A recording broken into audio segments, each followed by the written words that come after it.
Hello students, good morning. कैसे हो आप लोग? स्टार्ट करते हैं आज का बेसिक इलेक्ट्रॉनिक्स का लेक्चर। लास्ट लेक्चर्स में हमने देखा था कि भाई इलेक्ट्रॉनिक क्या चीज़ है, ठीक है, और इलेक्ट्रॉनिक डिवाइसेस क्या चीज़ है, ठीक है। तो इलेक्ट्रॉनिक डिवाइसेस है जो करंट और वोल्टेज को कंट्रोल करती है, that devices are called electronic devices. तो बेसिकली इलेक्ट्रॉनिक्स में देखें तो बेसिक तीन डिवाइसेस है हमारे पास जो एकदम बेसिक है, ठीक है, कि जिससे अलग अलग दूसरी डिवाइसेस भी बनाई जाती है, लेकिन बेसिक जो आप बोल सकते हो that are three devices, R, L and C. R stands for resistor, L stands for inductor and C stands for capacitor. तो ये जो हमारे तीन बेसिक डिवाइसेस हैं उसमें से हमने रजिस्टर का स्टडी कर लिया है, कैपेसिटर का स्टडी कर लिया है, ठीक है। तो रजिस्टर क्या चीज है? तो जो करंट को अपोज करता है, ठीक है। कैपेसिटर क्या चीज है? तो वो वोल्टेज को स्टोर करता है in form of charging and discharging. Whenever voltages are available वो चार्ज होता है, और जब कभी भी उसके साथ लोड कनेक्ट किया जाए तो वो क्या होता है? डिस्चार्ज होता है। मतलब as a power source you can say that कि पावर सोर्स के जैसे काम करता है। आज के लेक्चर में हम देखने वाले हैं इंडक्टर, कि भाई इंडक्टर क्या चीज है, ठीक है। तो बेसिकली जो ये हमारा इंडक्टर है जो सिंबॉलिकली एल से रिप्रेजेंट होता है, उस वो कैपेसिटर के जैसा सिमिलर ही है, लेकिन ओनली डिफरेंस इज कि भी कैपेसिटर में क्या होता है? चार्ज स्टोर होता है, while in inductors you can say that current is stored, ठीक है। तो ये एकदम बेसिक हो गया इंडक्टर का इंट्रोडक्शन, कि वो एज ए करंट सोर्स काम करेगा, ठीक है। कैसे वो देखते हैं। तो एक एनिमेशन है हमारे पास, ओके। तो an inductor is a coil of wire wrapped around a magnetic material। तो कोई भी एक आप मटेरियल ले लीजिए जिसकी मैग्नेटिक प्रॉपर्टी हो, उसके अराउंड जब आप कॉइल यानी कि स्प्रिंग वाउंड करते हो तो वो बन जाता है इंडक्टर। आपको मालूम ही होगा कि स्प्रिंग की टेंडेंसी क्या है। तो स्प्रिंग की टेंडेंसी है कि वो जब भी उसमें हम करंट या वोल्टेज पास करते हैं, पावर पास करते हैं, तो वो एज अ मैग्नेट काम करने लगता है, ठीक है। तो ये भी एज अ मैग्नेट वर्क करेगा, और हमारे पास अंदर कोर है वो मैग्नेटिक मटेरियल ही है, ठीक है। तो ये हो गया बेसिक कंस्ट्रक्शन ऑफ इंडक्टर, ठीक है। तो इंडक्टर की अभी एक और प्रॉपर्टी बता दूं इंडक्टर की, कि वो चेंज ऑफ करंट को अपोज करता है। मतलब कि सर्किट में करंट चेंज हो रहा है, okay, 0 to 1 ampere, 1 ampere to 2 ampere, तो ऐसे करंट का जो चेंज होता है वो उसको पसंद नहीं है, वो उसको अपोज करेगा, ठीक है। सिमिलरली अगर कांस्टेंट करंट फ्लो हो रहा है, ठीक है, सेम करंट पर्टिकुलर टाइम या 2 मिनट के लिए 2 एम्पियर कॉन्स्टेंटली फ्लो हो रहा है, तो वो उसके साथ एडजस्ट करने लगता है, ठीक है। मतलब कांस्टेंट करंट को वो अपने थ्रू पास होने देगा, और चेंज ऑफ करंट को वो अपोज करेगा, सिर्फ इतना ध्यान रखिए, ठीक है। देखते हैं। तो यहाँ पे क्या हो रहा है? तो जब भी आप सर्किट में इंडक्टर कनेक्ट करोगे तो वो करंट को पास होने देगा, current flowing through the inductor. Inductor is a device which tries to prevent the current flowing through it from changing। मतलब वो change of current को वो oppose करता है। If the amount of current flowing through the inductor is constant, the inductor will be happy and it will not generate any forces on the charge particle। अभी इसका मतलब क्या है? Okay, तो एक एग्जांपल लेके देखते हैं कि माना कि यहाँ पे मैंने एक बैटरी सोर्स कनेक्ट किया है, यहाँ पे दिख नहीं रहा है लेकिन यहाँ पे मैंने बैटरी सोर्स कनेक्ट किया है। माना कि मैंने 2 वोल्ट की बैटरी यहाँ पे कनेक्ट की है, ठीक है। और क्योंकि ये कंडक्टर मटेरियल है, पूरा हमारा क्लोज सर्किट जो हो रहा है, तो every conductor material has some resistance. ठीक है, तो माना कि यहाँ पे ये सर्किट का एक रेजिस्टेंस हो रहा है इमेजिनरी, लेट वी एज्यूम कि 1 ओम का रेजिस्टेंस जा रहा है। ठीक है, तो कितना होगा, करंट कितना पास होगा, I have 2 volt of battery and 1 ohm of resistor. तो कैन एनीवन टेल मी कि भाई कितना करंट पास होगा सर्किट में। हमारे पास कोई इक्वेशन है करंट फाइंड करने के लिए? Yes, we have Ohm's law. ठीक है, I equal to V by R.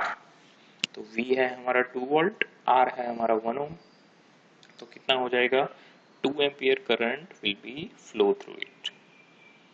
तो ऐसे ही डायरेक्ट तो 2 एम्पियर करंट जैसे ही मैं बैटरी डालूंगा स्टार्ट फ्लो होना हो जा फ्लो होना स्टार्ट हो जाएगा।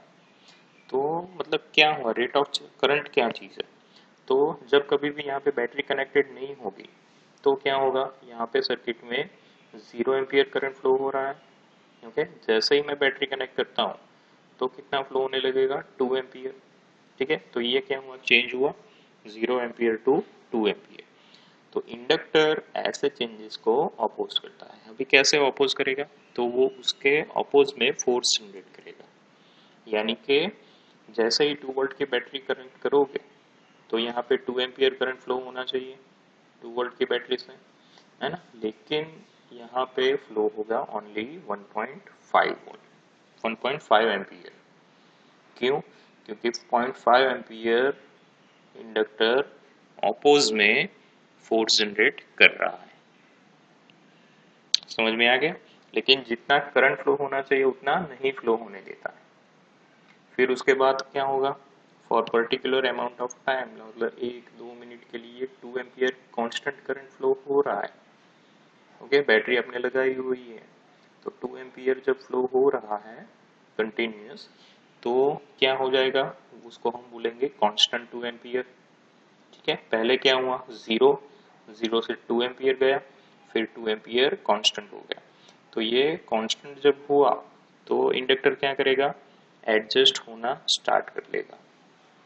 एडजस्ट होना स्टार्ट करेगा मतलब कि 1.5 एम्पियर जो ऑपोज में 0.5 एम्पियर उसने जनरेट किया था उसको वो रिड्यूस करने लगेगा।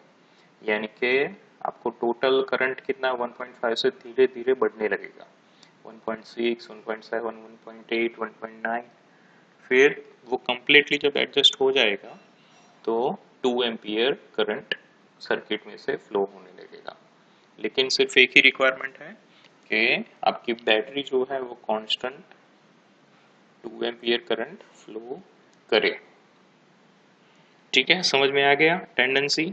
सबसे पहले ऑपोज करता है, फिर अगर कांस्टेंट वैल्यू करंट की पास हो रही है तो उसके साथ एडजस्ट करके वो पूरे करंट को सर्किट में फ्लो होने देता है।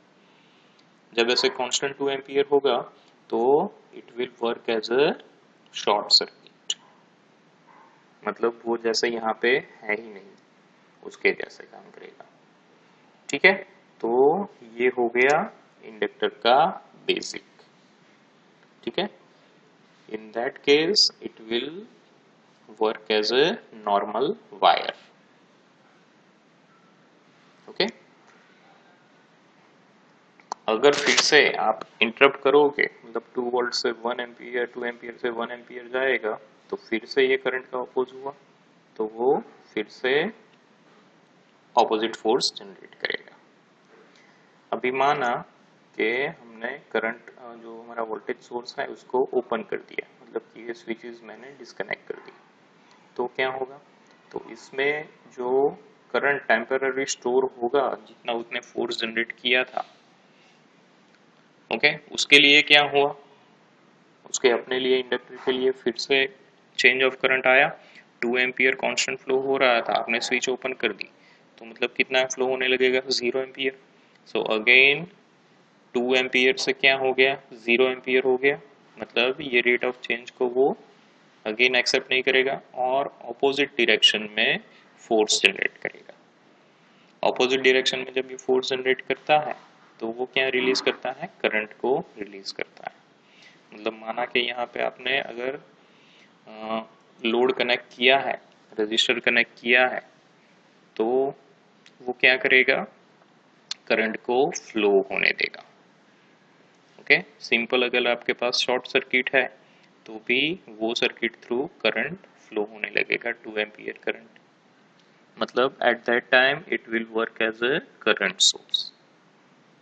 ठीक है, यहाँ पे क्योंकि हम कंडक्टर मटेरियल यूज कर रहे हैं कि जिसका सम वैल्यू ऑफ रेजिस्टेंस होता ही है, तो ड्यू टू दैट रजिस्टर क्या होगा कि भाई करंट धीरे धीरे ड्रॉप होने लगेगा, करंट धीरे धीरे कम होने लगेगा।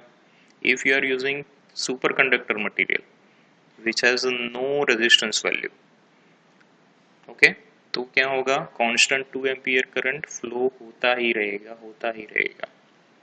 लेकिन हम कंडक्टर मटेरियल यूज कर रहे हैं जिसकी सम वैल्यू ऑफ रेजिस्टेंस होता है, उसकी वजह से ग्रेजुअली वो 2 एम्पियर से धीरे धीरे होके जीरो हो जाएगा। ओके, लाइक दैट कि ये करंट फ्लो हो रहा है यहाँ पे, लेकिन ड्यू टू दैट कि इसका सम रेजिस्टेंस होता है, वो रेजिस्टेंस से क्या होगा, करंट हमारा डिक्रीज होगा। ओके, धीरे धीरे धीरे करके वो करंट की वैल्यू क्या हो जाएगी, जीरो। ओके, कोई भी पावर सोर्स कनेक्ट नहीं किया है, फिर भी सर्किट में करंट फ्लो हो रहा है due to inductor working as a current source. ठीक है, अगर रेजिस्टेंस की वैल्यू ज्यादा होगी तो क्या होगा, तो वो जल्दी से 2 एम्पियर टू 0 एम्पियर हो जाएगा। ओके, टाइम कम लगेगा उसको ये सर्किट में से 2 एम्पियर टू 0 एम्पियर होने में। बट इफ यू वांट कि आप ज़्यादा टाइम के लिए करें तो आपको क्या करना पड़ेगा, इंडक्टेंस की वैल्यू ज़्यादा रखनी पड़ेगी। इंडक्टेंस की वैल्यू ज़्यादा होगी तो धीरे धीरे वो कम होगा।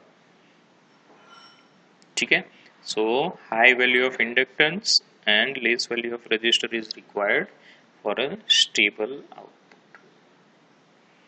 ठीक है, क्लियर एवरीवन? तो ये था हमारा इंडक्टर। होपफुली आपको इसका वर्किंग समझ में आ गया होगा। एक बार फिर से देख लेते हैं। ओके, ये अगर नॉर्मल सर्किट है, हमारे पास एक बैटरी कनेक्ट किया है, सर्किट का रेजिस्टेंस है। जैसे ही मैं यहाँ पे सर्किट क्लोज करूँगा तो ये वाली सर्किट क्लोज होगी, तो current will pass from battery to resistor to inductor from the to the battery. तो क्या होगा, इंडक्टर सबसे पहले कैसे काम करेगा, इंडक्टर की बेसिक प्रॉपर्टी है कि वो चेंज ऑफ करंट को अपोज करेगा। मतलब अभी आप बोल सकते हैं कि 0 एम्पियर करंट फ्लो हो रहा है, जैसे ही ये स्विच कनेक्ट होगी क्या होगा,